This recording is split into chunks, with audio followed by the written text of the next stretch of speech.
Hello साथियों, नमस्कार। मैं निशांत आप सभी का स्वागत करता हूं आपके अपने प्लेटफॉर्म संभव एजुकेशन क्लासेस पर। उम्मीद करता हूं कि आप जहां भी होंगे स्वस्थ व्यस्त मस्त ज़बरदस्त होंगे, अपना और अपनों का ख्याल रखते हुए तैयारी कर रहे होंगे।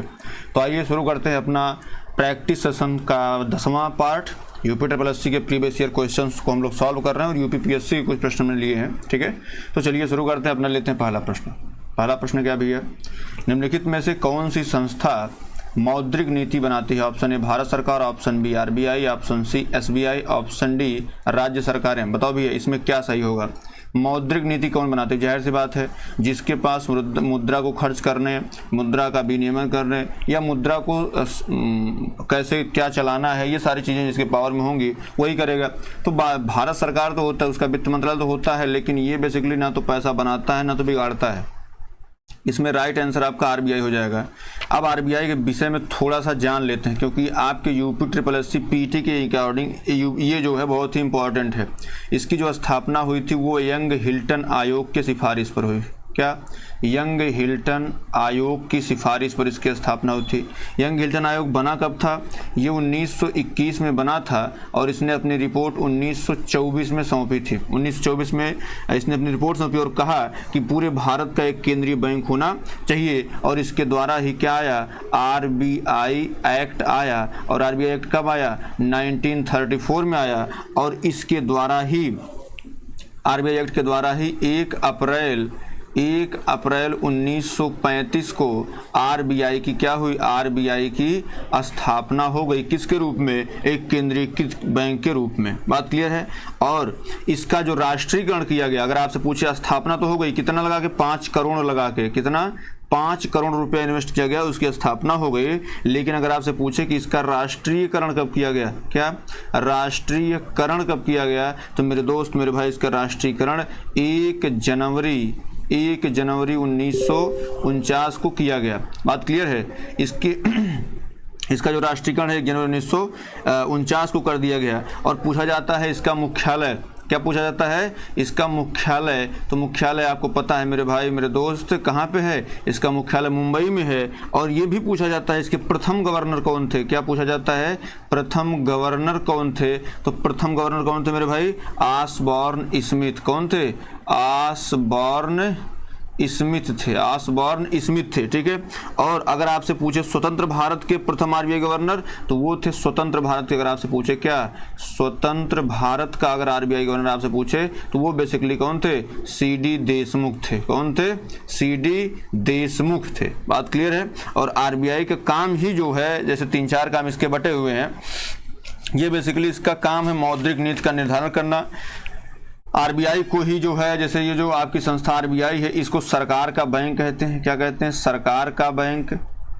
इसके उपनाम में पूछ जाते हैं। इसको बैंकों का बैंक कहा जाता है, बैंकों का बैंक कहा जाता है। बात क्लियर है। सरकार का बैंक, बैंकों का बैंक। और विदेशी मुद्रा नियंत्रण, जो विदेश से मुद्रा थी, फेमा एक्ट जो भी बताया, पहले फेरा था बाद में फेमा हुआ, इस पर चर्चा करेंगे। फेमा एक्ट के तहत जो 99 में आया था, इसके तहत जो है विदेशी मुद्रा का नियंत्रण करना। फिर उसके बाद होता है शाख नियंत्रित करना। क्या? शाख नियंत्रण करना। ठीक है। और फिर यहीं से एक काम ये जो इसका और होता है वो होता है मौद्रिक नीति बनाना। क्या? मौद्रिक नीति बनाना। अब बेसिकली यूपीपीएससी के मतलब जो प्रश्न आएंगे वो आपके लगभग इससे मिल जाएंगे आपके, है ना। ऐसे करके आज से आपकी क्लास शुरू हो रही है इकोनॉमी की, वो मैं भी आपको पढ़ाऊंगा, तो वो सारी चीज़ें आपकी होंगी। तो मौद्रिक नीति कौन बनाती है? आरबीआई बनाती है। बात क्लियर है। तो ये सारी, अगला प्रश्न लेते हैं। ऑप्शन बी इसमें सही है। अगला प्रश्न क्या भैया, पौधे का नर प्रजनन तंत्र कौन सा है? नर प्रजनन तंत्र कौन सा पूछा जा रहा है? पुंकेसर है, स्त्री केसर है, अंडाशय है, या इनमें से कोई नहीं? बताओ भैया इसका क्या राइट आंसर होगा। देखिए, अगर हम बात करें पौधे में जो प्रजनन की प्रक्रिया होती है, पौधे में जो प्रजनन प्रक्रिया वो बेसिकली किसके क्या कहलाती है? वो कहलाती परागण। क्या कहलाती है मेरे दोस्त? वो परागण कहलाती है। और पौधे में प्रजनन की क्रिया जो है वो पुष्प में होती है। जो परागण है ये बेसिकली होगा किसमें? पुष्प में होगा। बात क्लियर है। पूछा जाता है कि जो पौधे का प्रजनन क्रिया होती है ये कहाँ पे होती है? तो ये पुष्प में होती है। उस क्रिया को क्या कहते हैं? परागण कहते हैं। ठीक है।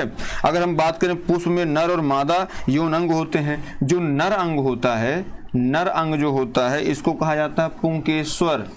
क्या कहा जाता है, पुंकेसर इसको बोलते हैं। और जो मादा अंग होता है, कौन सा, जो मादा अंग होता है इसको बोलते हैं क्या, स्त्री केसर। अब आप आंसर अपना मिला लीजिए। या यहाँ पूछा क्या, नर प्रजनन अंग कौन सा है, तो मेरे दोस्त मेरे भाई ऑप्शन नंबर ए आपका सही हो जाएगा। यही मादा पूछा रहता तो क्या होता है, स्त्री केस हो जाता, और अंडाशय है जिसमें अंडे बनते हैं। बात क्लियर है। चलिए इसमें ऑप्शन ए सही है। 3 नंबर चलते हैं। इसमें क्या भैया, त्वचा के सबसे ऊपरी परत को क्या कहते हैं, अधिचर्म, उपकला, अधिकेंद्र, एपिटोम। बताओ क्या कहते हैं भैया। पहली बात तो इसका अधिचर्म जो है इसको एपिडर्मिस बोलते हैं। क्या बोलते हैं, एपिडर्मिस इसको बोलते हैं। ठीक है, इसको बोलते हैं। जैसे उपकला जो है इसको एपिथेलियम बोलते हैं, एपिथेलियम बोलते हैं। जो आपका अधिकेंद्र होता है इसको बोलते हैं एपीसेंटर, EPCENTRE, ईपी सेंटर बोलते हैं। उसके बाद एपिटोम को तो एपिटोम ही बोलते हैं। अब बताओ भैया ऊपरी परत को क्या कहते हैं, तो मेरे दोस्त मेरे भाई जो मानव शरीर का जो ऊपरी परत होती है उसको बोलते हैं अधिचर्म। ऑप्शन ए एपिडर्मिस उसको बोलते हैं। पूछा जाता है कि मानव शरीर का सबसे बाह्य अंग कौन सा है, मानव शरीर का बाह्य अंग, या ये कहें सबसे बड़ा अंग कौन सा, बाह्य अंग। तो सबसे बड़ा अंग कौन सा है आपका, ये है चमड़ा, या इसको त्वचा बोलते हैं। क्या बोलते हैं, त्वचा जो बोलते हैं। ठीक है, और यह बाहरी तत्वों से शरीर की रक्षा करती है। त्वचा शरीर के तापमान, जैसे पूछा जाता है कि त्वचा का बेसिकली काम क्या है ना, तो त्वचा जो है ये आपके तापमान का नियंत्रण करती है, तापमान का नियंत्रण करती है। और क्या करती है भैया, तापमान के नियंत्रण के साथ जैसे आप कोई टच करता, संवेदना नहीं होता है, संवेदना मतलब संवेदनाओं का ये रहता है कि भाई अगर कोई टच कर रहा है, नहीं होता, good touch bad touch law में होते हैं। तो बेसिकली तापमान के नियंत्रण और संवेदना ये सारी चीज़ें होती हैं। इसकी त्वचा में जो है ये 3 परतें होती हैं। अगर हम बात करें तो इसमें 3 परतें होती हैं।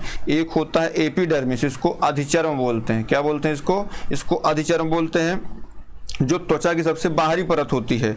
उसके बाद जैसे इसकी कोशिकाएं कैरेटिनॉइड्स कहलाती हैं। और जो बीच वाली परत होती है इसको बोलते हैं डर्मिस। क्या बोलते हैं, इसको डर्मिस बोलते हैं। ठीक है, इसको डर्मिस बोलते हैं, बीच की परत होती है। इस परत में रक्त वाहिकाएं होती हैं। और सबसे अंतरतम परत जो होती है वो होती है हाइपोडर्मिस। क्या होती है, हाइपोडर्मिस। डर्मिस जो है ये सबसे अंत की परत होती है, मतलब एपिडर्मिस, डर्मिस, हाइपोडर्मिस। और हाइपोडर्मिस किसकी बनी होती है, तो ये बेसिकली वसा की बनी होती है। इतनी बात क्लियर है। तो आपका ऑप्शन नंबर, इसमें सबसे बाहरी परत पूछा है तो आपका ऑप्शन नंबर ए क्या है, सही हो जाएगा। बात क्लियर है। चलिए सर आगे बढ़ते हैं, चौथा प्रश्न लेते हैं। पूछा क्या है, धातु में विद्युत की सुचालक क्यों होती हैं। हम लोग आज तक क्या पढ़ते हैं, सुचालक निम्न में से कौन विद्युत का सुचालक है, कौन कुचालक है। इसमें यूपी वाले ने पूछ रखा है इनमें से विद्युत की सुचालक क्यों होती है। ऑप्शन ए मुक्त इलेक्ट्रॉन बनते हैं, ऑप्शन बी परमाणु हल्के ढंग के पैक होते हैं, इनका गलनांक उच्च होता है, ऑप्शन डी यह सभी। बताओ ये इसमें क्या होगा। देखिए जो धातु में होती हैं वो विद्युत और उष्मा की सर्वोत्तम सुचालक होती हैं, विद्युत की भी। और जैसे अगर बात करें धातु, तो धातु के विषय में जान लीजिए, यह है पहला पॉइंट, विद्युत व उष्मा ये दोनों की जो है क्या होती है, सुचालक होती हैं। विद्युत और उष्मा की सुचालक, ठीक है, विद्युत और उष्मा की सुचालक होती हैं। ठीक है, क्योंकि इनमें अत्यधिक मात्रा में मुक्त इलेक्ट्रॉन होते हैं। जैसे चांदी जो है उष्मा और विद्युत का, अगर आपसे पूछ लिया जाए कि कौन सी धातु जो है विद्युत और उष्मा की सर्वाधिक सुचालक है, सबसे अच्छी सुचालक है, तो वो होती है चांदी। चांदी जो है विद्युत और उष्मा की सुचालक होती है। ठीक है, जबकि सीसा जो है उसमें और विद्युत चालकता सबसे कम होती है। तो चांदी विद्युत और उष्मा की सुचालक, और सीसा की बात करें चांदी की सर्वाधिक होती है, और सीसा हो या दिल टूट जाता है। तो बेसिकली इसकी जो उष्मीय और विद्युत चालकता जो होती है वो सबसे कम होती है। इसीलिए गाना बन गया ना, सीसा हो या दिल टूट जाता है। तो बेसिकली इसका राइट आंसर आपको क्या हो जाएगा, किसी कारण होता है, मुक्त इलेक्ट्रॉन होते हैं। बात क्लियर है। चलिए साहब आगे बढ़ते हैं, 5वां प्रश्न लेते हैं। 5वां क्या है, उस योजना का नाम बताइए जिसके तहत भारत की पहली गैर सरकारी ट्रेन सेवा को रवाना किया गया था। भारत उज्ज्वला योजना, भारत गौरव योजना, भारत निर्मल योजना, भारत उत्सव योजना। बताइए क्या होगा इसमें। ये बड़ा बेहद ये अच्छा प्रश्न है। भारत की पहली निजी ट्रेन जो है वो बेसिकली अगर आपसे कभी पूछे कि गैर सरकारी या भारत की पहली निजी ट्रेन, ठीक है, भारत की पहली निजी ट्रेन जो है ये कहाँ से कहाँ तक चलाई गई थी? तो ये बेसिकली ये कोयम्बटूर से चलाई गई थी, ठीक है। ये कोयम्बटूर से लेकर के और महाराष्ट्र जो शिरडी धाम आपका वहां तक चलाई गई थी, ठीक है। इस ट्रेन को रेलवे की एक निजी सेवा प्रदाता कंपनी साउथ स्टार रेल को 2 वर्ष के लिए पट्टे पर दिया गया है। जैसे ये बना देगी भारत की पहली ट्रेन सेवा।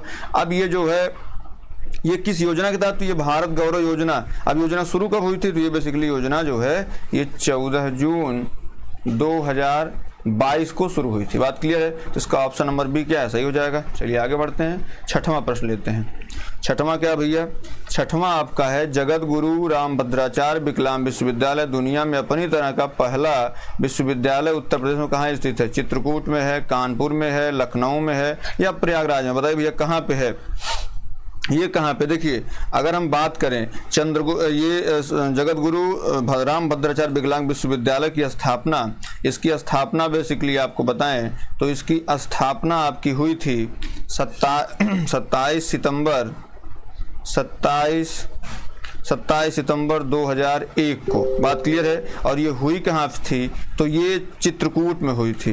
कहाँ पे? चित्रकूट जी एक जिला पड़ता है उत्तर प्रदेश का, चित्रकूट करवी के पास, करवी है, चित्रकूट उत्तर प्रदेश में इसकी स्थापना की गई थी। श्री राघवे जगत गुरु रामभद्राचार्य जी को इस विश्वविद्यालय का आजीवन कुलाधिपति बनाया गया और वह स्वयं एक अंधे व्यक्ति हैं और इसीलिए इन्होंने जो है इस पर काम करना शुरू किया था। आप देखते होंगे जैसे जो अभी प्रभु श्री राम जी का मंदिर बन रहा है इसमें इनकी गवाही थी, रामभद्राचार्य की, इनकी गवाही के आधार पर निर्णय आया हुआ है ना। तो आपसे पूछा जा सकता है ये, तो ये कहाँ बनाया गया? चित्रकूट में बनाया गया था। बात क्लियर है? ये आप समझ गए। तो चित्रकूट में जैसे अब इसके द्वारा इस विश्वविद्यालय का उद्देश्य जो है विकलांग व्यक्तियों और उच्च एवं व्यावसायिक शिक्षा प्रदान करना है जो विकलांग व्यक्ति हैं उनको, और सार्वजनिक तथा निजी क्षेत्र के उद्देश्य में शिक्षित विकलांग व्यक्तियों के लिए प्लेसमेंट का पता लगाना, कहाँ पे कैसे जो स्थापित किया सकता है किसी को, ठीक है। तो ये सारी चीजें इनके माध्यम से हो रही हैं। बहुत अच्छा काम है और ऑप्शन ए इसका सही हो जाएगा। चलिए आगे बढ़ते हैं, 7वां नंबर लेते हैं। उत्तर प्रदेश फिरोजाबाद किसके लिए प्रसिद्ध है? मिट्टी के बर्तन के लिए, कांच की चूड़ियों के लिए, सीमेंट के लिए या मीनाकारी काम के लिए? बेसिकली अगर हम बात करें जो फिरोजाबाद है, फिरोजाबाद जो है ये मुख्य रूप से कांच की चूड़ियों के लिए प्रसिद्ध है ना। ये कांच की चूड़ियों के लिए प्रसिद्ध है, ठीक है। तो ये आपका कांच की चूड़ियों के लिए प्रसिद्ध है। रंग बिरंगी चूड़ियों के अतिरिक्त यहाँ अन्य कांच के सामान जैसे कांच के झूमर आदि बनाए जाते हैं। फिरोजाबाद जो प्राचीन काल में चंद्वार नाम से जाना जाता था। बात क्लियर? तो ऑप्शन बी इसमें सही है। चलिए आगे बढ़ते हैं, 8वां नंबर लेते हैं। 8वां नंबर क्या भैया? किस भारतीय शास्त्रीय नृत्य की उत्पत्ति उत्तर प्रदेश से हुई है? Option A Kuchipudi, option B Kathakali, option C Kathak, option D Bharatanatyam. तो कुचिपुड़ी कहाँ भैया? कुचिपुड़ी आपका आंध्र प्रदेश, कथकली केरल, भरतनाट्यम तमिलनाडु, क्या? तमिलनाडु, और कथक कहाँ? उत्तर प्रदेश। बात क्लियर है? तो ये आपका ऑप्शन नंबर सी इसका सही हो जाएगा। चलिए आगे बढ़ते हैं, 9 नंबर में क्या भैया? उत्तर प्रदेश रबी फसलें कौन सी है? गेहूं, चना, मटर, जौ, गेहूं, मक्का, जौ, अलसी, गेहूं, कपास, गन्ना, मक्का और ये सभी। बताओ भैया जो अगर हम बात करें किसकी?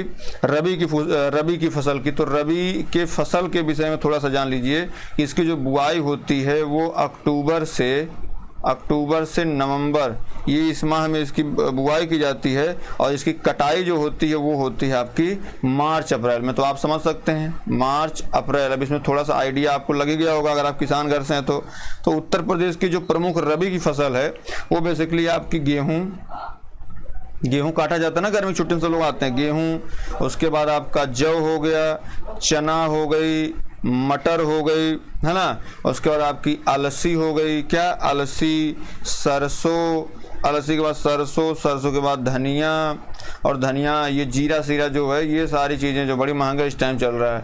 तो ये बेसिकली कहाँ पे? यहीं पे है। तो आप देख लीजिए गेहूं, चना, मटर, जौ अब कहाँ पे है? गेहूं, जौ, चना, मटर। ये कहाँ? ऑप्शन नंबर ए आपका इसमें क्या है? ऑप्शन नंबर ए आपका सही है, ठीक है। ये आपका सही हो जाता है। चलिए आगे बढ़ते हैं 10 नंबर पे। 10 नंबर पे क्या? दस्तावेज प्रिंट लेंस पहले एक प्रमुख कदम है। दस्तावेज को अनसेव करना, पेपर सेटिंग करना, डॉक्यूमेंट का प्रिंट करना, और ऑप्शन नंबर डी बी और सी दोनों। बताओ भैया इसका क्या होगा। देखिए अगर आप किसी दस्तावेज को जो है किसी दस्तावेज को आप एक प्रिंट निकालना है आपको, तो सबसे पहले क्या करना पड़ेगा आपको, बेसिकली पेपर सेट करना पड़ेगा आपको। दस्तावेज को अनसेव तो करना, ये तो बिल्कुल गलत हो गया, सेव करना पड़ेगा पहले ना। तो अगर उसके बाद पेपर सेट करना पड़ेगा, उसका डॉक्यूमेंट का प्रिंट करना पड़ेगा। मतलब ऑप्शन बी भी सही है और ऑप्शन सी भी सही है, तो इससे पता चलता है कि ऑप्शन डी सही है, बी और सी दोनों। ठीक है, चलिए आगे बढ़ते हैं भैया। 11 नंबर में क्या है, MS वर्ड में एक कार्यक्रम को आगे ले जाने के लिए किस बोर्ड की का उपयोग किया जाता है। Up arrow, down arrow, left arrow, right arrow. क्या पूछ रहा है, आगे ले जाने के लिए ना। तो अगर हम अप एरो करेंगे तो वो बेसिकली ऊपर चला जाएगा, डाउन एरो करेंगे तो नीचे चला आएगा। ठीक है, लेफ्ट करेंगे तो पीछे चला जाएगा, और राइट एरो करेंगे तो आगे जाएगा। ऑप्शन नंबर डी क्या सही है। चलिए आगे बढ़ते हैं।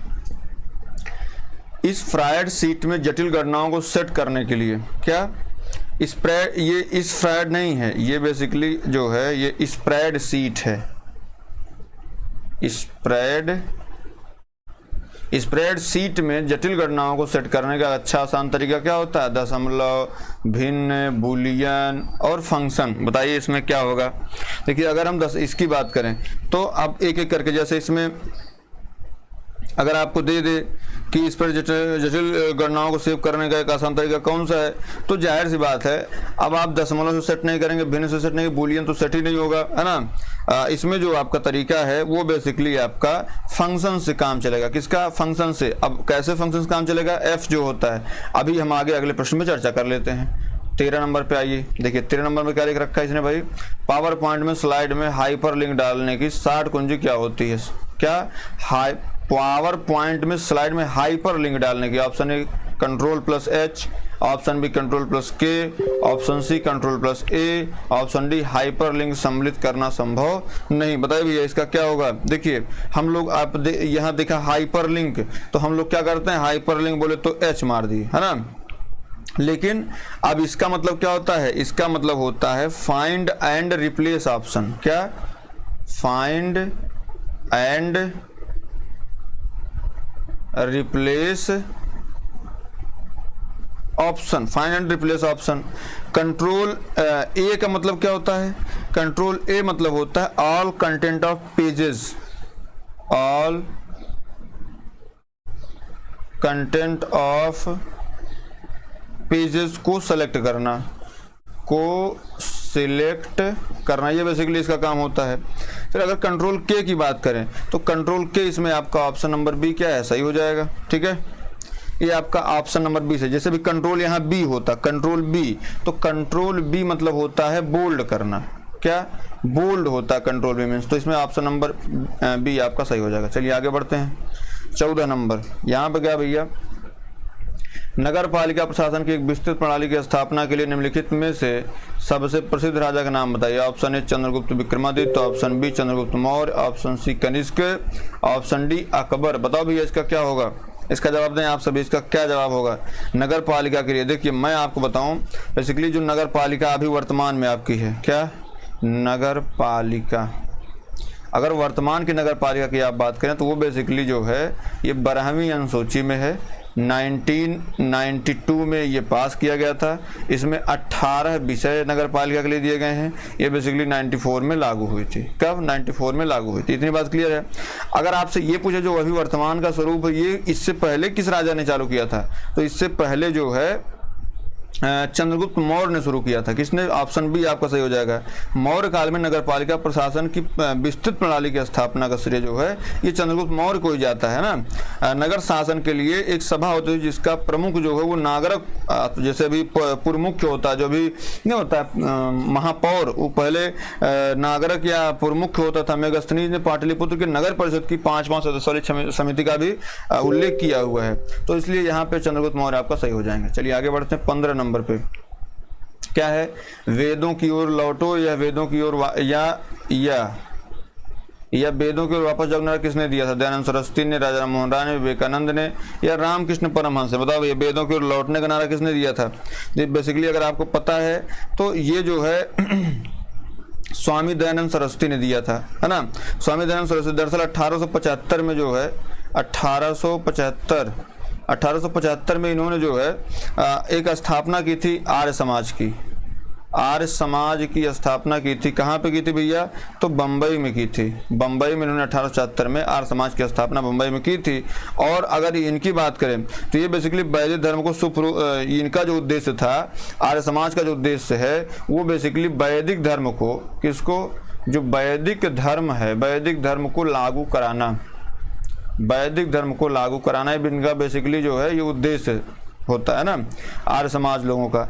अगर हम बात करें दयानंद सरस्वती का, तो इनका मूल नाम जो था, मूल नाम जो प्रमुख नाम था, बचपन का जो नाम था वो था मूला शंकर। क्या था? इनके बचपन का नाम क्या था? मूला शंकर था। बात क्लियर है? और इनका जन्म गुजरात में हुआ था। तो ऑप्शन नंबर ए आपका सही हो जाएगा। चलिए आगे बढ़ते हैं 16 नंबर पे। 16 नंबर क्या? राजा कनिष्क शासन काल के दौरान दरबार चिकित्सक का नाम बताइए। कनिष्क टाइम में कौन जो है चिकित्सक था? सुश्रुत था, कश्यप था, चरक था, या भैया आपके पतंजलि साहब थे? बताओ भैया कौन इसमें सही होगा। देखिए चरक जो है इसमें आपका राइट आंसर हो जाएगा। ठीक है, चरक।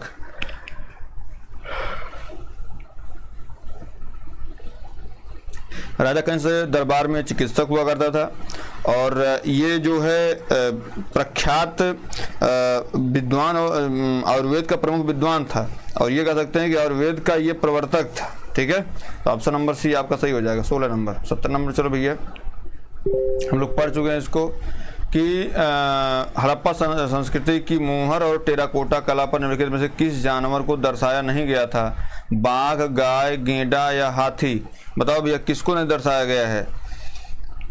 इसमें आप जवाब दीजिए। किसको जो है, हम लोग जब हड़प्पा काल अभी पढ़ रहे थे तो हम लोग क्या पढ़े वहाँ पे? हम लोग यही पढ़े ना कि जो उस वक्त ये होता था कि साहब इसमें जो है जैसे हम लोग यहाँ फिगर भी एक बनाए थे, तो यहाँ पे बाघ था, यहाँ पे हाथी थी, फिर यहाँ पे जो है गेंडा था, ऐसे थे वो निकाले हुए। एक सींग वाला गेंडा हमने पढ़ा हुआ था, एक सींग वाला, फिर उसके बाद जो है आगे चल के 2 सींग वाला गेंडे मिले थे।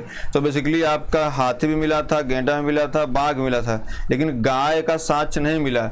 गाय जो है वैदिक सभ्यता में आई और इसे अधन्या कहा जाता था ऋग्वेद में, है ना, अधन्या कहा गया है। तो ऑप्शन नंबर 20 में सही है। लोग बाघ को मानेंगे, बाघ इसमें बैठा हुआ था, यही शिकार करता था। ठीक है, तो ये सारी चीजें थी। 18 नंबर चलते हैं भैया, अगला नंबर। भारत का सबसे लंबा राष्ट्रीय राजमार्ग कौन सा है? NH-27, NH-44, NH-48? Option number D.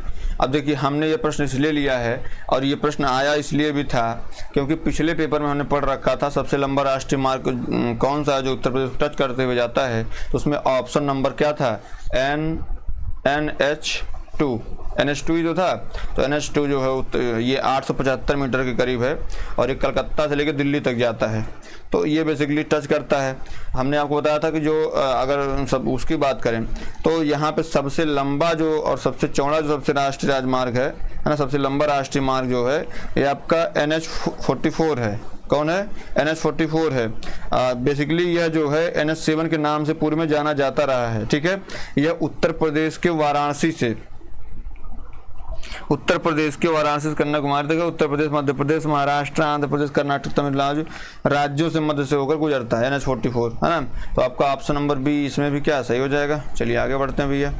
19 number, बहुत ही प्यारा क्वेश्चन है। दांतों में कैविटी किस तत्व की कमी से होती है?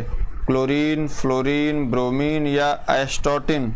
बताओ भैया किसकी कमी से जो है ये चीज़ें होती हैं? तो जाहिर सी बात है जो दांत होता है ना, कैविटी जो यहाँ पे शब्द लिखा है कैविटी, जिसे दांतों का सड़न भी कहा जाता है, इसमें दांतों में छेद हो जाता है। यह क्यों होता है? तो ये बेसिकली फ्लोरीन की कमी से होता है। किस कमी से? फ्लोरीन की कमी से होने वाला यह रोग है। और इसमें जैसे जब कैविटी होती है तो दांतों में संवेदना, दांत दर्द, दांत में छेद होना, दांत पर काले या सफ़ेद दाग पड़ना आदि फेमस है ना। बेसिकली दांत की कैविटी में जो तत्वों की कमी होती है, किस तत्वों की? तो फ्लोरीन की कमी होती है। चलिए आगे बढ़ते हैं, 20 नंबर लेते हैं। 20 नंबर में क्या भैया? भारत का पहला अमृत सरोवर इस राज्य में स्थापित किया गया है। Option A Rajasthan, option B Maharashtra, option C Tamil Nadu, option D Uttar Pradesh. बताओ भैया कहाँ पे स्थापित किया गया है? तो भैया जान लीजिए 13 मई 2022 को केंद्रीय अल्पसंख्यक मंत्रालय के मंत्री मोहम्मद मुख्तार अब्बास नकवी ने उत्तर प्रदेश के जल शक्ति मंत्री स्वतंत्र देव सिंह के साथ भारत का पहला अमृत सरोवर जो है ये आपके उत्तर प्रदेश के रामपुर जिले में, कहाँ पे, एक तो उत्तर प्रदेश होगा, उत्तर प्रदेश किस जिले में, रामपुर जिले में जो है ये खोला गया था। कहाँ पे, रामपुर जिले में खोला गया था। कब खोला गया, 13 मई 1922 को। ठीक है, रामपुर के पटवारी में 3115 वर्ग मीटर में सरोवर का निर्माण किया गया है, जिसका कुल लागत जो है वो 57 लाख रुपए आई है। बात क्लियर है। चलिए आगे बढ़ते हैं, अगला प्रश्न लेते हैं। देखिए ये प्रश्न कितनी दफ़ा आया, SSC FCI 2012, SSC 2007, 2017, TCTC 2012, RRB Chennai, ये देखिए इतनी दफ़ा आया हुआ प्रश्न आप सभी के बीच में है। क्या भैया, संविधान का कौन सा भाग लोक कल्याणकारी राज्य के विचार का उल्लेख करता है? ऑप्शन ए भाग 1, ऑप्शन बी भाग 3, ऑप्शन सी भाग 4, ऑप्शन डी भाग 5। बताओ भैया इसका क्या राइट आंसर होगा। देखिए अगर हम बात करें किसकी, लोक कल्याणकारी राज्य, तो ये बेसिकली है आपके DPSP में। किस में है, DPSP में, मतलब directive principle of state policies. मतलब ये कि राज्य के नीति निर्देशक सिद्धांत, और मतलब कि ये कि भाग क्या, भाग 5। ठीक है, भाग 5 इसको कहेंगे क्या, कि भाग 4 कहेंगे। भाग 5 में कौन है, तो जाहिर सी बात है भाग 5 में राष्ट्रपति हो जाते हैं, तो इसमें आप मारेंगे क्या, भाग 4 मारेंगे। 4 से कहाँ तक, 36 से लेके 51 तक, और 36 में राज्य की परिभाषा देने के साथ साथ अनुच्छेद 39 में राज्य के कहा गया है कि राज्य लोक कल्याण की अभिवृद्धि के लिए कार्य करेगा। तो ये बेसिकली यही में कहा गया है। ठीक है, राज्य जो है लोक कल्याण की अभिवृद्धि के लिए कार्य करेगा, और जो राज्य है इसका निर्णय सर्वोच्च होगा इस मामले में, और इसके लिए आप सुप्रीम कोर्ट ये प्रवर्तनीय नहीं होगा मामला। ठीक है, तो ये आपका ऑप्शन नंबर सी सही हो जाएगा। ठीक है, चलिए आगे बढ़ते हैं भैया। अगला क्या, 22 नंबर लेते हैं। राज्य के नीति निर्देशक सिद्धांतों को भारतीय संविधान में शामिल किए जाने का क्या उद्देश्य है? राजनैतिक प्रजातंत्र को स्थापित करना, ऑप्शन बी सामाजिक प्रजातंत्र को स्थापित करना, ऑप्शन सी गांधीवादी प्रजातंत्र को स्थापित करना, ऑप्शन डी आपका सामाजिक और आर्थिक प्रजातंत्र को स्थापित करना। बताओ ये इसका क्या राइट आंसर होगा। देखिए अगर हम बात करें राज्य के नीति निर्देशक सिद्धांत को, तो ये बेसिकली लोगों के कल्याण के लिए काम करने के लिए कहता है। किसके लिए, लोगों के कल्याण के लिए। ठीक है, तो जैसे हम लोग प्रस्तावना पढ़ रहे होते हैं, तो उसमें प्रस्तावना में जो है एक चीज लिखी गई है। प्रस्तावना में कहा जाता है सामाजिक, कौन सा, सामाजिक, फिर उसके बाद आर्थिक, सामाजिक, आर्थिक, राजनैतिक, सामाजिक, आर्थिक, राजनैतिक न्याय की बात कही गई है। ठीक है, और इसमें अगर बात करें तो जब सामाजिक, आर्थिक, राजनीतिक न्याय है, मतलब वो सामाजिक आर्थिक प्रजातंत्र को स्थापित करना। ऑप्शन नंबर डी क्या है मेरे भाई, मेरे दोस्त, ये आपका सही हो जाएगा, ऑप्शन डी। देखिए कहाँ पूछा गया है, 2003 में पूछा गया है, 2012 में IAS प्री में पूछा हुआ है ना, ये सारी चीज़ें पूछ रही हैं, तो आप इसको ऐसे कर लीजिएगा। बात क्लियर है। तो आप आज की क्लास आपकी यहीं तक रहेगी। उम्मीद करता हूँ क्लास आपको पसंद आई होगी, तो प्लीज़ आप इसको लाइक शेयर कर लीजिएगा और सब्सक्राइब जरूर कर लीजिएगा, ताकि आपके पास नोटिफिकेशन क्लास का पहुँचता रहे। और टेलीग्राम आप सर्च करेंगे @ संभव एजुकेशन, है ना, तो आपको दिख जाएगा, आप टेलीग्राम चैनल ज्वाइन कर सकते हैं। बहुत बहुत धन्यवाद।